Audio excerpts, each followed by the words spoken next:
Привет, друзья! Публикуем эпизод напряженного ближнего стрелкового боя между украинским и российским военнослужащим. Видео снято на камеру GoPro украинского военнослужащего. Его личность пока не удалось установить. С российской стороны в бою участвовал военнослужащий из Якутии 39-й отдельной гвардейской мотострелковой бригады. Видео снято в селе Трудовое осенью 2024 года. На видео украинские подразделения штурмуют село.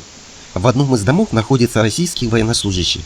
Украинский солдат, подходя к дому, ведет огонь из стрелкового оружия, но ответным огнем получает легкое ранение, после чего встает и продолжает штурм.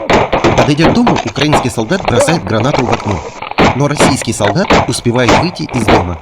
После этого между солдатами начинается рукопашный бой с применением зубов и ножа. Украинский солдат получает ранение в рукопашном бою и просит российского солдата уйти. Видео обрезано. Эпизод рукопашного боя удален. Его можно посмотреть в сети или у нас в телеграм-канале.